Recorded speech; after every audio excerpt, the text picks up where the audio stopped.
നീ എന്താ എന്നെ പഠിപ്പിക്കാൻ നിൽക്കുകയാണോ? എന്നെ നല്ലതും ചീത്തയും എന്താണെന്ന് നീ എന്നെ പഠിപ്പിക്കാനാണോ നിന്റെ ഉദ്ദേശം? അതുകൊണ്ട് ഞാനങ്ങ് നന്നായി പോകുമെന്നാണോ നീ കരുതുന്നത്? അവൻ ദേഷ്യത്തോടെ അവളുടെ നേരെ വിരൽ ചൂണ്ടി. ഞാൻ ആരെയും പഠിപ്പിക്കാൻ വരുന്നില്ല സർ. എനിക്ക് ആരെയും നന്നാക്കണമെന്നും ഉദ്ദേശമില്ല. അതൊക്കെ സ്വയം തോന്നേണ്ട കാര്യങ്ങളാ. മറ്റൊരാൾ പറഞ്ഞു തന്നല്ല അതൊന്നും മനസ്സിലാക്കേണ്ടത്. അവളും തിരികെ അവൻ്റെ മുഖത്തേക്ക് നോക്കി പറഞ്ഞു. അത് കേട്ടതും അവൻ്റെ ദേഷ്യം ഇരട്ടിയായി. തന്നെ കളിയാക്കുന്നത് പോലെയാണ് അയാന് അവളുടെ വാക്കുകൾ ഓരോ നിമിഷവും തോന്നിയത്. അവൻ ദേഷ്യത്തോടെ അവളുടെ കൈത്തണ്ടയിൽ മുറുക്കി പിടിച്ചുകൊണ്ട് അവളെ ഭിത്തിയോട് തന്നെ അടുപ്പിച്ചു. എന്നെ പഠിപ്പിക്കാൻ മാത്രം വളർന്നോ നീ? അവൻ ദേഷ്യത്തോടെ അവളോട് ചോദിച്ചു. ഞാൻ ആരെയും ഒന്നും പഠിപ്പിക്കാൻ വരുന്നില്ല സർ. ഞാൻ സാറിനെ പഠിപ്പിക്കാൻ ആളല്ല. നിങ്ങളെപ്പോലെ സ്വത്തും പണവും പ്രതാപവും ഒന്നും എനിക്കില്ല.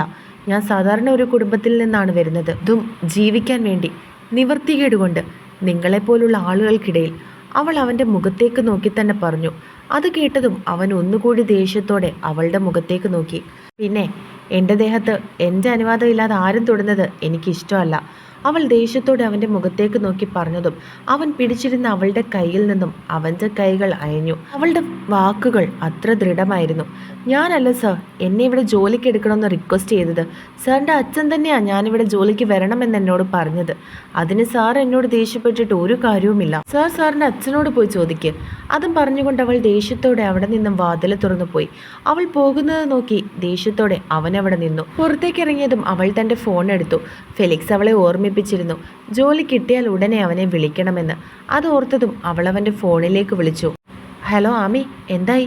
ഞാൻ നിൻ്റെ കോള് പ്രതീക്ഷിച്ചിരിക്കുകയായിരുന്നു. എടുത്ത പാടെ അവൻ അവളോട് പറഞ്ഞു. ഫെലിക്സ്, ജോലി അതെനിക്ക് കിട്ടി. അവൾ മറുപടി പറഞ്ഞു. ആണോ? കൺഗ്രാറ്റ്സ് മോളെ. അവൻ സന്തോഷത്തോടെ തന്നെ അവൾക്ക് മറുപടി പറഞ്ഞു. അവൾ മറുപടി ഒന്നും പറയാതെ ഒന്ന് മൂളി. ജോലി കിട്ടിയിട്ട് നിനക്കെന്താ ഒരു സന്തോഷമില്ലാത്തത്? അവളുടെ സംസാരം കേട്ടതും അവൻ സംശയത്തോട് ചോദിച്ചു. അത് ഫെലിക്സ്, കുറച്ച് പ്രശ്നമുണ്ട്. എല്ലാം നേരിട്ട് കാണുമ്പോൾ സംസാരിക്കാം. നീ വൈകിട്ട് ജോലി കഴിഞ്ഞിട്ട് വരുമ്പോൾ വിളിക്ക്. അവൾ പറഞ്ഞതും അവൾക്ക് എന്തോ നല്ല വിഷമമുണ്ടെന്ന് അവന് മനസ്സിലായി. വൈകിട്ട് വിളിക്കാമെന്ന് പറഞ്ഞ് അവനും ഫോൺ വെച്ചു. അവൾ അവനെ ഫോൺ ചെയ്തതിന് ശേഷം തിരിഞ്ഞു നോക്കിയതും കാണുന്നത് തന്നെ ദഹിപ്പിച്ച് നോക്കുന്ന അയാനെയാണ്. അത് കണ്ടതും അവനെ ഒന്ന് നോക്കിയതിനു ശേഷം അവൾ അവിടെ നിന്നും പോകാൻ തുടങ്ങി. ഒന്ന് നിന്നേ. പുറകിൽ നിന്നും അവൻ വിളിച്ചതും അവൾ നിന്നു. പിന്നെ തിരിഞ്ഞ് അവൻ്റെ മുഖത്തേക്ക് നോക്കി. ഇവിടെ ജോലിക്ക് വരികയാണെങ്കിൽ ജോലിയിൽ മാത്രമായിരിക്കണം ശ്രദ്ധ. അതിനിടയിൽ മറ്റു കാര്യങ്ങൾക്ക് പോകരുത്. ഞാൻ പറഞ്ഞത് എന്താണെന്ന് നിനക്ക് മനസ്സിലായി എന്ന് കരുതുന്നു. അവൻ അവളുടെ നേരെ നിന്നുകൊണ്ട് കൈകൾ മാറിൽ കെട്ടി ദേഷ്യത്തോടെ പറഞ്ഞു. സർ, എന്താ പറഞ്ഞതെന്ന് എനിക്ക് മനസ്സിലായില്ല. അതിന് മറുപടിയായി അവൾ തിരികെ പറഞ്ഞു. നീ ഇപ്പോൾ വിളിച്ചവനുണ്ടല്ലോ, അത് നിൻ്റെ ആരോ ആയിക്കോട്ടെ. ഈ കമ്പനിക്ക് ഞാനൊരു റൂൾ വെച്ചിട്ടുണ്ട്. ജോലിക്കാരുമല്ലാതെ മറ്റൊന്നും ഈ കമ്പനിയിൽ ഞാൻ അനുവദിക്കില്ല. അതൊക്കെ അറിഞ്ഞു നിൽക്കുന്നവളുമാരും മതി ഇവിടെ. അവൻ ദേഷ്യത്തോടെ അവളുടെ മുഖത്തേക്ക് നോക്കി പറഞ്ഞു. എനിക്കിതിന് മറുപടി ഒന്നുമില്ല സർ. മഞ്ഞപ്പിത്തമുള്ളവർക്കെല്ലാം മഞ്ഞയായിട്ട് മാത്രമേ കാണുള്ളൂ. അത് തിരുത്താൻ ആരെക്കൊണ്ടും കഴിയില്ല.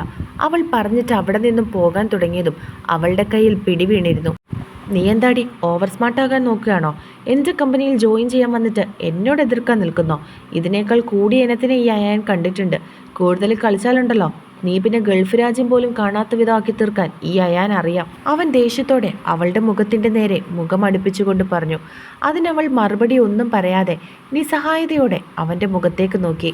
എന്താടി, നിന്റെ നാവിറങ്ങിപ്പോയോ? അവൻ വീണ്ടും ദേഷ്യത്തോടെ അവളോട് ചോദിച്ചു. എന്തിനാണ് സാർ എന്നോടിങ്ങനെ? എനിക്ക് നിങ്ങളെ ഇതിനു മുൻപ് പരിചയം പോലുമില്ല. നിങ്ങളെ ഞാൻ വാക്കുകൾ കൊണ്ട് പോലും ഉപദ്രവിച്ചിട്ടില്ല. പിന്നെ എന്തിനാ നിങ്ങൾ എന്നോടിങ്ങനെ പെരുമാറുന്നതെന്ന് എനിക്ക് മനസ്സിലാകുന്നില്ല.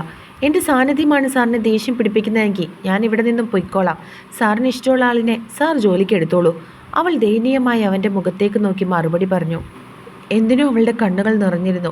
താൻ എന്ത് തെറ്റ് ചെയ്തിട്ടാണ് തന്നോടിങ്ങനെ പെരുമാറുന്നതെന്നുള്ള സങ്കടമായിരുന്നു അവൾക്ക്. തന്നെ വീണ്ടും വീണ്ടും എന്തിനാണ് ഇങ്ങനെ പരീക്ഷിക്കുന്നതെന്ന് അവൾക്ക് സ്വയം തോന്നിപ്പോയി. താൻ അത്രയും നശിച്ച ഒരു ജന്മമാണോ എന്ന് പോലും അവൾ ഒരു നിമിഷം ചിന്തിച്ചിരുന്നു. അവളുടെ നിറഞ്ഞ മിഴികൾ കണ്ടതും അവന് വീണ്ടും ദേഷ്യമാണ് വന്നത്. സർ, അവൾ വിളിച്ചതും അവൻ ദേഷ്യത്തോടെ തന്നെ അവളുടെ മുഖത്തേക്ക് നോക്കി. സാറിന് ആരോടെങ്കിലും ദേഷ്യമുണ്ടെങ്കിൽ അതെന്തിനാ എന്നെപ്പോലുള്ള പാവങ്ങളോട് തീർക്കുന്നത്? നിവൃത്തികേട് കൊണ്ടാണ് സാർ ഞങ്ങളൊക്കെ നാട്ടിൽ നിന്ന് ഇവിടേക്ക് വരുന്നത്. അവൾ വീണ്ടും ദയനീയമായി പറഞ്ഞു. നീ എന്താടി എന്നെ കളിയാക്കുകയാണോ? അത് കേട്ടതും അവൻ സംശയത്തോടെ അവളോട് ചോദിച്ചു. അയാൻ. അതിനവൾ എന്തോ മറുപടി പറയാനായി തുടങ്ങിയതും പെട്ടെന്ന് പുറകിൽ നിന്നും അവൻ്റെ അച്ഛൻ്റെ ശബ്ദം കേട്ടതും അവൻ അവളുടെ കയ്യിൽ പിടിച്ചിരുന്ന പിടിവിട്ടു. അവൾ നിറകണ്ണുകളോടെ അയാളുടെ മുഖത്തേക്ക് നോക്കി. എന്താ എന്താ ഇവിടെ പ്രശ്നം?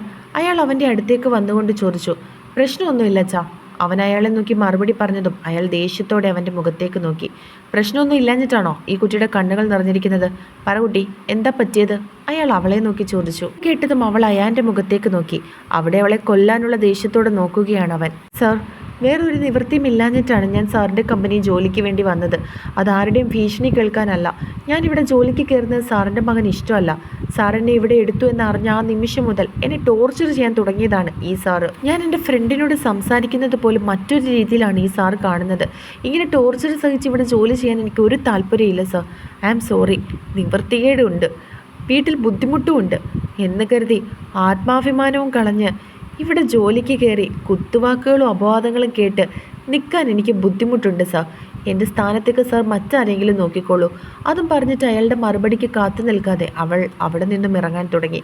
അവളെ പറഞ്ഞു വിട്ടതിൻ്റെ സന്തോഷം അയാൻ്റെ മുഖത്തുണ്ടായിരുന്നു. ആമിയ, പെട്ടെന്ന് വിനയചന്ദ്രൻ പുറകിൽ നിന്നും വിളിച്ചതും അവളൊന്ന് നിന്നതിന് ശേഷം തിരിഞ്ഞു നോക്കി. തന്നെ ഇവിടെ ജോലിക്കെടുത്തത് ഞാനാണ്. ഈ കമ്പനിയുടെ ഓണറാണ് ഞാൻ.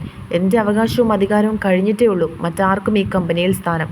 ഞാനാണ് തന്നെ ഇവിടെ ജോലിക്ക് എടുത്തതെങ്കിൽ താൻ ഈ ജോലിക്ക് നാളെ മുതൽ വരണം. ഇതെൻ്റെ തീരുമാനമാണ്. അയാൾ അവളെ നോക്കി പറഞ്ഞതും അവളൊന്നും മിണ്ടിയില്ല. അയാൻ, ഇതെൻ്റെ തീരുമാനമാണ്.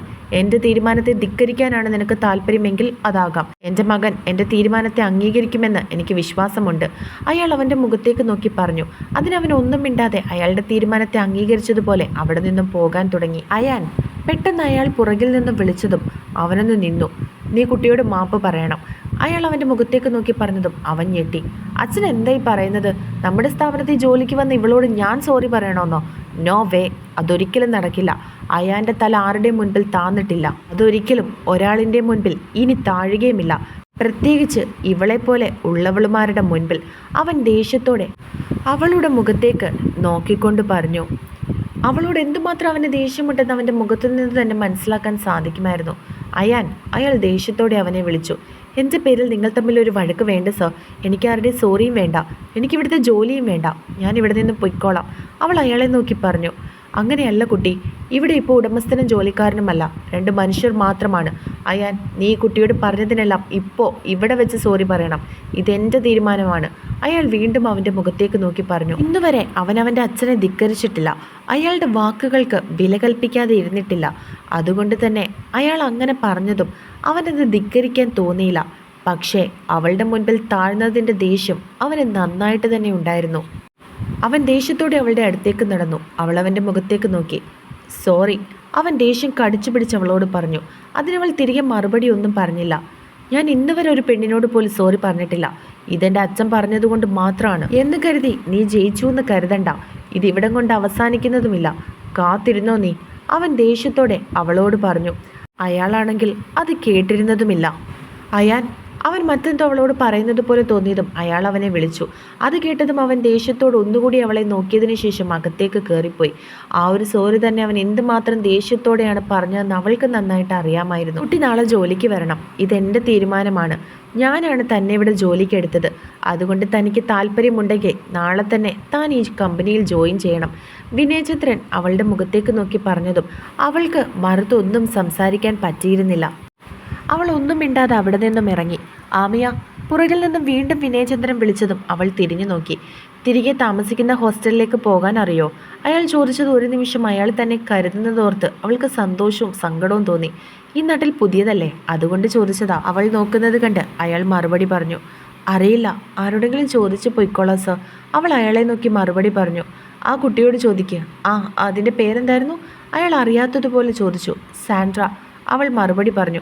ആ കുട്ടിയോട് ചോദിക്കുക നിങ്ങളുടെ ഹോസ്റ്റൽ നിൽക്കുന്ന സ്ഥലം എവിടെയാണെന്ന്. എൻ്റെ ഡ്രൈവർ കൊണ്ടാകും. പറയുന്നത് കേട്ട് അവളുടെ കണ്ണുകൾ നിറഞ്ഞു വന്നു. ഒരു നിമിഷം അയാൾ ദൈവമാണോ എന്ന് പോലും അവൾക്ക് തോന്നിപ്പോയി. ഇത്രയും വലിയ ബിസിനസ്സിൻ്റെ ഒരു ഉടമ, ഒരു സാധാരണക്കാരിയായ അവരുടെ സ്റ്റാഫ് പോലും അല്ലാത്ത ഇൻ്റർവ്യൂവിന് വന്ന തന്നോട് ഇത്രയും കരുണ കാണിക്കുന്നവർക്ക് അവൾക്ക് വല്ലാത്ത സന്തോഷവും സങ്കടവും ഒക്കെ തോന്നിയിരുന്നു. അയാൾ പറഞ്ഞത് പ്രകാരം അവൾ സാൻഡ്രയെ വിളിച്ചു. അവർ നിൽക്കുന്ന ഹോസ്റ്റലിലെ സ്ഥലം ചോദിച്ചു. എന്നിട്ട് അത് വിനയചന്ദ്രനോട് പറഞ്ഞു. അയാൾ തൻ്റെ ഡ്രൈവറെ വിളിച്ച് കാറും കൊണ്ടുവരാൻ പറഞ്ഞു. കയറിക്കോ, അയാൾ അവളെ നോക്കി പറഞ്ഞു. സർ, അത് അവൾ കയറാൻ മടിച്ചു. പേടിക്കണ്ട, കയറിക്കോ, അയാൾ വീണ്ടും പറഞ്ഞതും അവൾ തലയാട്ടിക്കൊണ്ട് കാറിനകത്തേക്ക് കയറി. ശരി. അയാൾ അവളെ നോക്കി പുഞ്ചിരിച്ചുകൊണ്ട് പറഞ്ഞതും അവളും തലയാട്ടി. ഡ്രൈവർ അവളെ ഹോസ്റ്റലിലേക്ക് ആക്കിയിട്ടാണ് തിരികെ പോയത്. തൻ്റെ കയ്യിലുണ്ടായിരുന്ന സ്പെയർ കീ എടുത്ത് വാതിൽ തുറന്നതിന് ശേഷം അകത്തേക്ക് കയറി. റൂമിനകത്തേക്ക് കയറിയ അവൾ ആദ്യം ചെന്നത് തൻ്റെ ബാഗിൻ്റെ അടുത്തേക്കായിരുന്നു. അത് തുറന്ന് അതിൽ നിന്നും അവളും ജസ്റ്റിനും നിൽക്കുന്ന ഫോട്ടോ അവൾ തൻ്റെ കൈകളിലേക്ക് എടുത്തു. ഇച്ച, ഞാൻ ഇന്നലെ ഒരു ജോലിക്ക് അപ്ലൈ ചെയ്തിരുന്നില്ലേ, അതെനിക്ക് കിട്ടി. നല്ല ജോലിയായി ചായ. അവിടുത്തെ സാറുണ്ടല്ലോ, എന്ത് നല്ല മനുഷ്യനാണെന്നറിയോ. എന്നോട് ഒരുപാട് സംസാരിച്ചു.